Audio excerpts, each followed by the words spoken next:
Please watch this clip for insight on the royal family's sophisticated, discreet institutional abuse and unfairness. I also encourage you to rewatch the whole Oprah interview with Prince Harry and Meghan. There's so much that is forgotten and so much that makes so much more sense now. Although this section of the interview exposed and therefore probably scuppered the royal family's plan to change the convention so as to not have the Sussex's children be titled prince and princess when Charles, their grandfather, ascended to the throne after all. Meghan gives a vivid picture of what she and Harry faced behind palace doors that royal reporters have tried to distract us from by pretending they lie or focusing on the racism stuff. It shows how the royal family uses character assassination campaigns by their media pals, threat to deny titles, and therefore security in order to dehumanize the unfavored member of the family behind the scenes while still using them to promote the monarchy. In terms of the title thing, they try to play it in a different sense. When the queen passed, one of the things they tested it on was, is it the Dutch? Let me pause. I'm always confused with the Dutch. Netherlands is the Dutch, right? Let me pause for a second. Yeah, the Netherlands. So this is what I was trying to say. They tested that about the title thing. Remember the former queen, well, what will you say? Because she stepped down. The former monarch of Denmark did that testing for Charles to see how the public will take it. You guys may see it differently, but I saw it from the get-go. When the queen died, there's the invite and uninvite. It was only royals that could attend, and they made a whole spectacle out of nothing just to make sure Meghan doesn't show up. Okay? Because they know the moment Meghan show up, all eyes will be on Meghan. So they did all this debacle. Invite, uninvite, with at that time she wasn't the queen yet. The lady from Tasmania, from Aussie. Okay? So they used her to not invite her. And the other step that, what's her name? Queen Margaret did, because she knew she was going to step down, or maybe she knew after she did that service or favor for Charles, and I really think it's Charles who probably forced her to do it, and she did it because she's like, you know what, I'm going to get old, I'll do it, and then I'll step down. Because her son will be the next monarch, and he could do whatever he wants. So she took that burden off of the son, the current king right now. All right, that's the way that I saw it, and that's what I've been saying when it happened around 2022 when the queen passed. I probably have it on PYTE. All right, so this is the question that I put. Did the Dutch queen remove the title from her grandkids? Yes, Queen Margaret II of Denmark removed the royal titles prince and princess from her 4 grandchildren, the children of her younger son, Prince Joachim, making them counts and countess, okay? Countesses of whatever that thing is. I truly believe that was a test, okay, to see how the public put it, and he could use that as an excuse to say, look, this queen did it, and all of that. That type of thing never popped up until recently, until Meghan came into the picture. So they did that to that Queen Margaret, I think, did it for Charles to use it as an example. So Charles don't feel bad that he's doing that to Harry. Okay? So you could take it however you want. And I think right now, the king, okay, let's put the Dutch king, let's put king, reinstate the Dutch king. It may not be prince or princess, but reinstate some sort of a title. Did the Dutch king reinstate title for titles niece and nephew? It might be a different title, but he gave them a different title. Okay, it says no. Give them a new title, maybe, I think. Did the Dutch king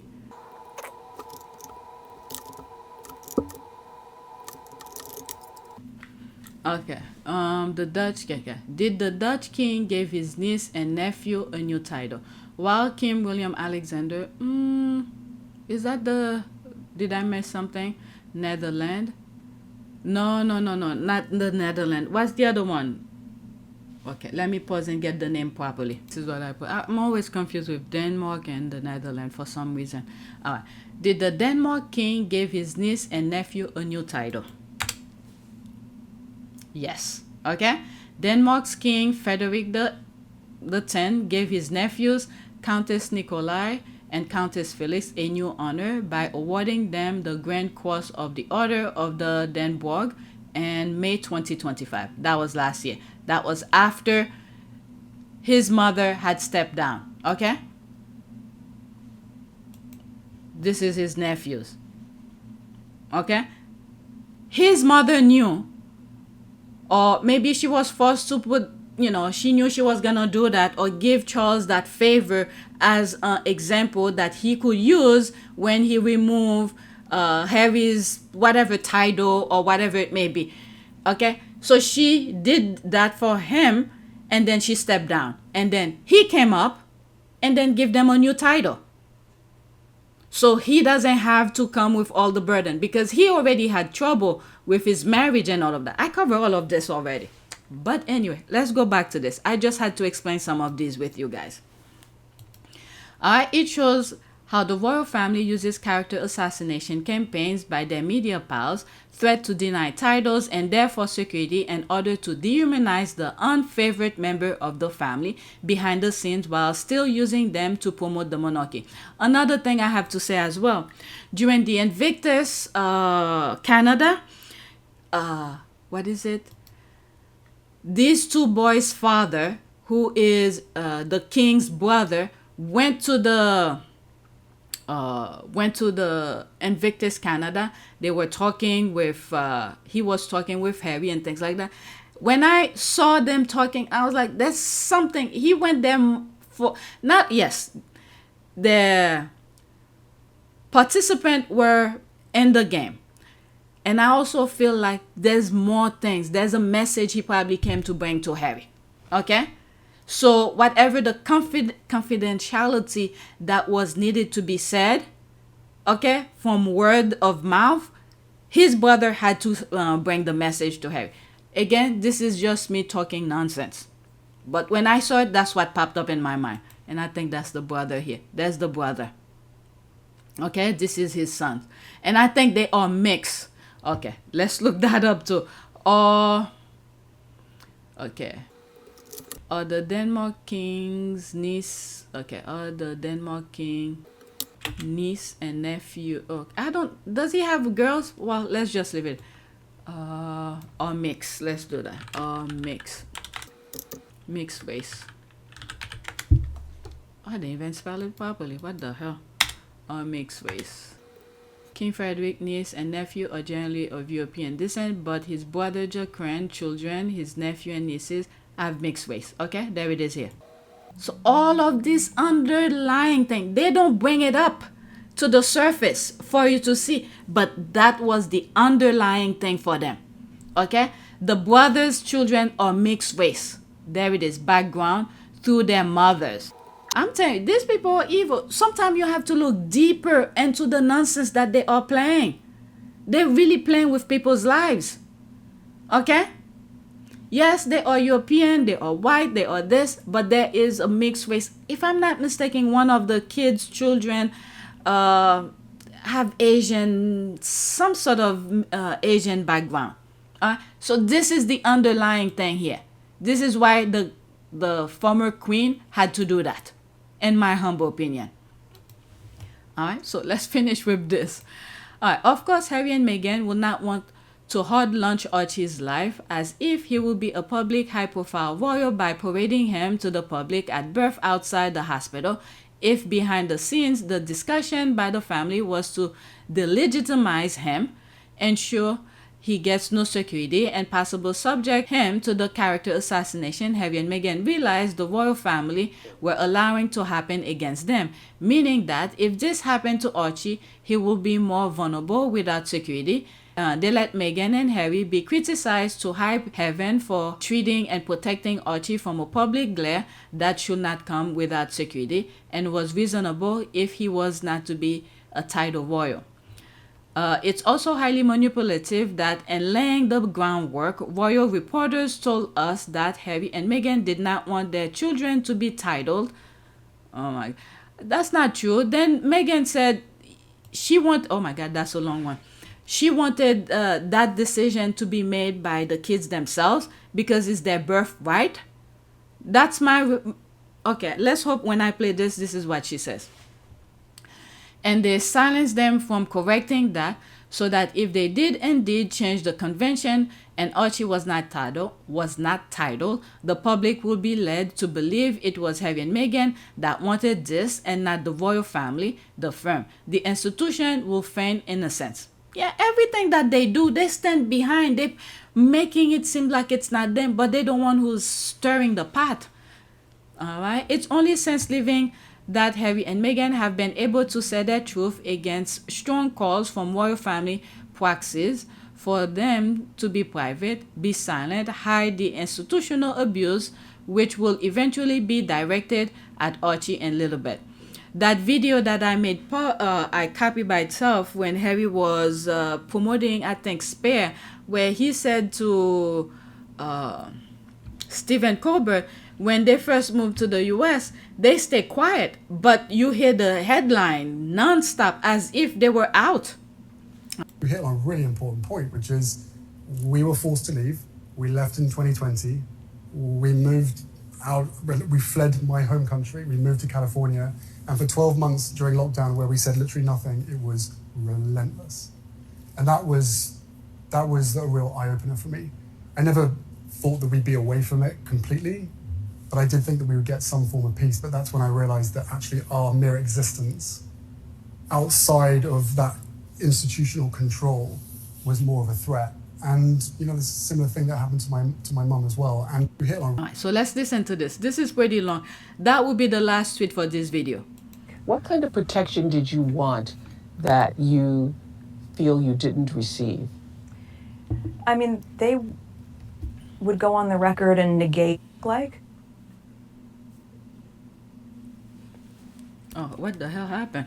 Weren't being protected. And it was during that part of my pregnancy especially that I started to understand what our continued reality was going to look like. What kind of protection? And it was during that part of my pregnancy especially that I started to understand what our continued reality was going to look like. What kind of protection did you want that you feel you didn't receive? I mean, they would go on the record and negate the most ridiculous story for anyone, right? If I'm talking about things that are super artificial and inconsequential. But the narrative about, you know, making Kate cry, I think was the beginning of a real character assassination. And they knew it wasn't true. And I thought, well, if they're not going to kill things like that, then what are we going to do? Separate from that, and what was happening behind closed doors was, you know, we knew I was pregnant. We now know it's Archie, and that it was a boy. We didn't know any of that at the time. We can just talk about it as Archie now. And that was when they were saying they didn't want him to be a prince or a princess, not knowing what the gender would be, which would be different from protocol, and that he wasn't going to receive security. What? It was really hard. What do you mean? He wasn't going to receive security. This went on for the last few months of our pregnancy, where I'm going, hold on a second. That your son and Harry, Prince Harry's son, was not going to receive security? That's right. I know. But how does that work? How does that work? It's like, no. Because if he's not going to be a prince, it's like, okay, well, he needs to be safe. So we're not saying don't make him a prince or a princess, whatever it's going to be. But if you're saying the title is what's going to affect their protection, we haven't created this monster machine around us in terms of clickbait and tabloid fodder. You've allowed that to happen, which means our son needs to be safe. So how do they explain to you that your son, the grandson, the great-grandson of the Queen, is not going to have, he wasn't going to be a prince. How did they tell you that? And what reasons did they give? And then say, and so therefore you don't need protection. There's no explanation. There's no version. I mean, that's the other piece of it. Who tells you that? I heard a lot of it through Harry, and then other parts of it through conversations with family members. And it was a decision that they felt was appropriate. And I thought, well, The title, was him being called a prince, Archie being called a prince, was that important to you? if it meant he was going to be safe, then of course. All the grandeur surrounding this stuff is an attachment that I don't personally have, right? I've been a waitress, an actress, princess, a duchess. I've always just still been Meghan, right? So for me, I'm clear on who I am, independent of that stuff. And the most important title I will ever have is mom. I know that. That's what I love about her. I was trying to let this play completely without me interrupt, but I don't want when the video stop and I forget. This is what I love about her. She always remember who she is. Okay? And her most important title is mom. All right, let's continue. But the idea of our son not being safe, and also the idea of the first member of color in this family not being titled in the same way that other grandchildren would be. You know, the other piece of that conversation is there's a convention, I don't know if it's George V or George VI convention, that when you're the grandchild of the monarch, so when Harry's dad becomes king, automatically Archie and our next baby would become prince or princess or whatever they're going to be. So for you, it's about protection and safety, not so much as what the title means. That's to a the huge world. piece of it, but And that having the title gives you the safety and protection. yeah, but also it's not their right to take it away. Yes. Right? And so I think even with that convention I'm talking about, while I was pregnant, they said they want to change the convention for Archie.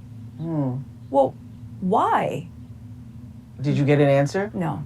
You still don't have an answer. No. You know, we had heard the world, those of us out here reading the things or hearing the things, that it was you and Harry who didn't want Archie to have a prince title.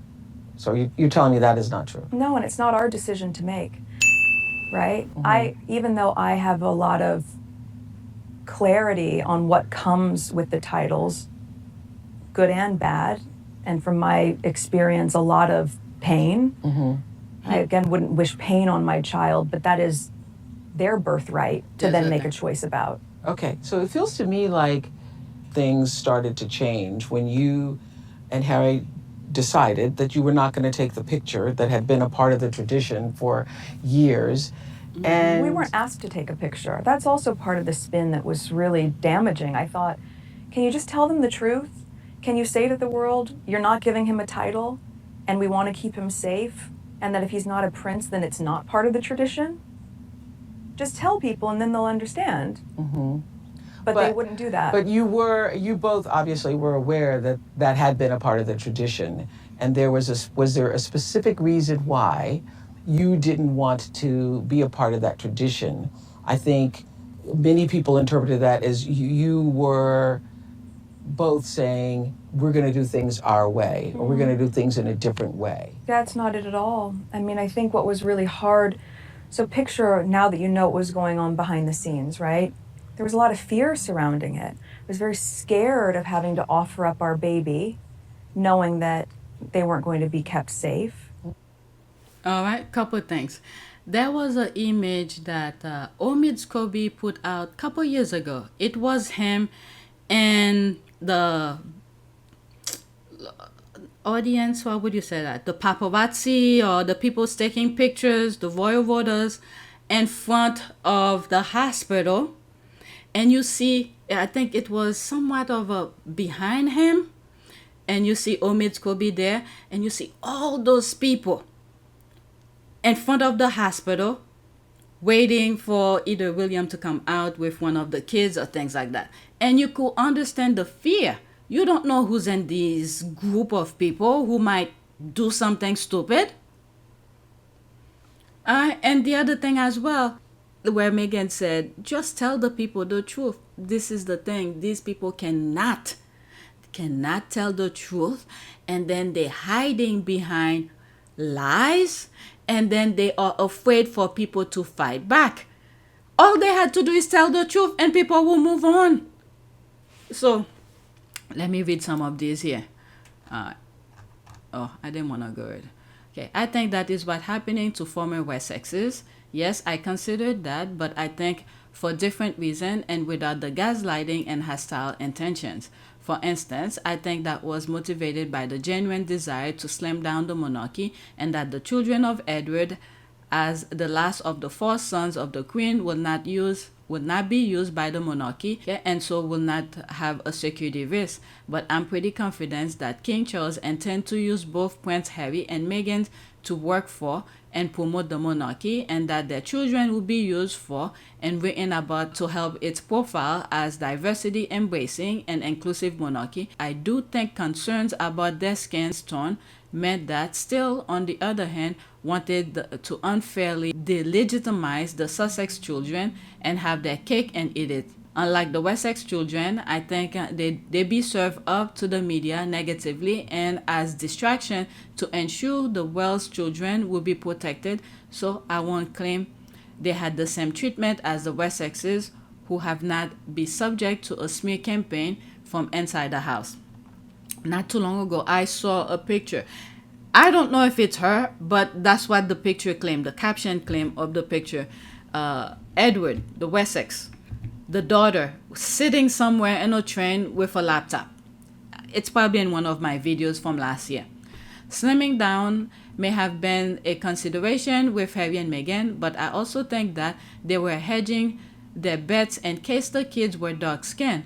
I think they thought dark skin will not reflect well on the monarchy. And so, oh my God, this is something God gave them. I'm thinking of this because I'm just feeling it's just something God create, and these people are going against nature in terms of racism. Okay, I think they thought dark skin will not reflect well on the monarchy, and so it would have been best if no titles were given just in case. Okay, I don't think Harry and Meghan were part of the slim down plan. Quite the opposite. They wanted them to do the heavy lifting and their title-less children too. They saw how white Archie came out and little bit, and they still resent them having their titles. Okay. All right. So there's more. I think I'm gonna stop. All right. So there's more. You could pause and read. Okay. It's so dead on balls, accurate and well written. Every word of this. I'm so angry for her. What an evil, racist, dishonest, dysfunctional, shady pedophile family Harry was born into. It is a lot of sociopathic projection and delusion or stupidity from their haters. Demonstrate from the pit of hell. Let's have all of them get back 100 times worse what you do to, have done to, and wish for Harry and Meghan's, please. Thank you. Reality reset. All right, just baggage for God. All right. So there's more. I'm gonna stop now because I read too much on this. The next tweet that I'm gonna share in the next video is has to do the William sisters, Duchy of Cornwall. Let me pause for a second. Maybe I might script. Yeah, I'm almost an hour. Duchy of Cornwall prison. Let me pause. Okay, I'm gonna read this, but I might put it by itself when I'm editing it.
Banaka. It is a great privilege to be with all of you today.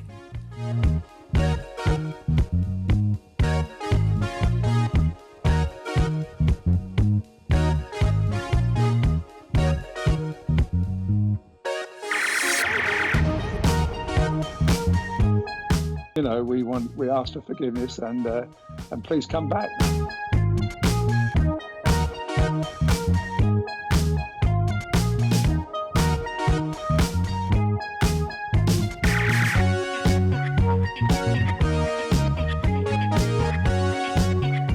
As you saw me find the love and happiness that I'd hoped for all my life.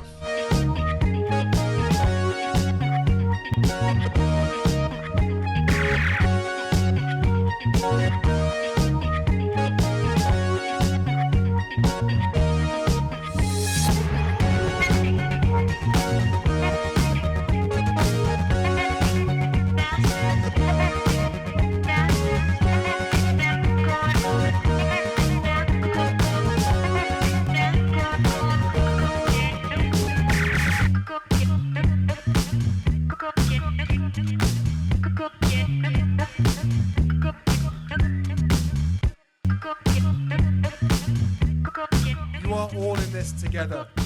And if I may speak personally, we are all in this together. Because asking for help was one of the best decisions that I ever made. You will be continually amazed how life changes for the better.